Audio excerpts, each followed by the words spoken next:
I only know this because of what my family tells me, but I've always answered the question, what do you want to be when you grow up? As I want to be a musician. I've always known that, and I've always wanted that forever. My name is Scott Gates. I play the mandolin, guitar, and I sing. Apple Valley in Southern California, it's a glorified truck stop. It's a high desert. Growing up there and needing gas money to do anything fun when you're like 16, I was tired of scraping quarters from the seats. So I had busked growing up, and once I had a car and I had my mandolin, I got the hell out of there.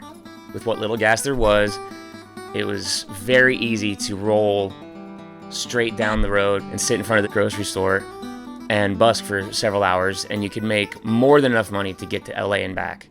From there, it was like, oh man, if I just keep doing this, then I could just pay for my way anywhere, go anywhere. So it's like a sense of freedom. Oh my God. Yeah.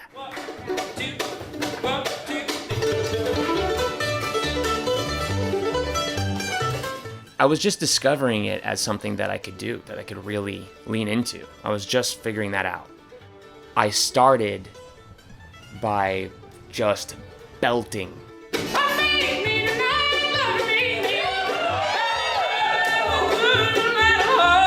That was really, really helpful for dealing with trauma that I just didn't have the tools to deal with. I just did not have the tools to process whatsoever. And a lot of it has to do with the survival aspect of it. I was in survival mode for a very long time. A very, very long time. I mean, it's not like my childhood was all, daisies and roses. And there were certainly, abuses that I was more than happy to get away from. And music was the therapy. So I wanted to play songs that meant something to me, that were helping me process and work through trauma or something that had just happened, something emotional for me. Instead of just jumping straight to that, I needed to grab people first, because people have blinders on when they're walking down the street. They're just going from work to the grocery store to home, and it's your job to snap them out of that.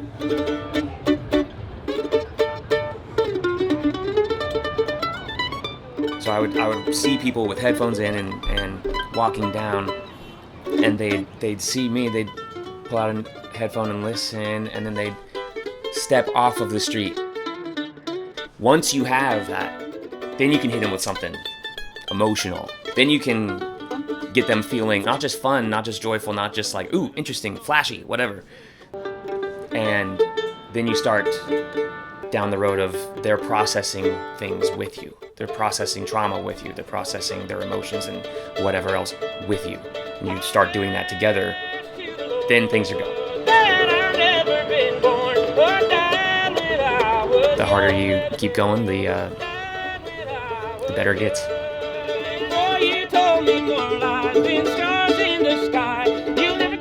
If you are a musician working on anything, at any level, instead of practicing alone at home, you can go out anywhere that there's people, pop open your case, and do your practicing there. Bring your music stand, play whatever you want to play, but just go do it out with people. Jump off that cliff. What's the worst that can happen?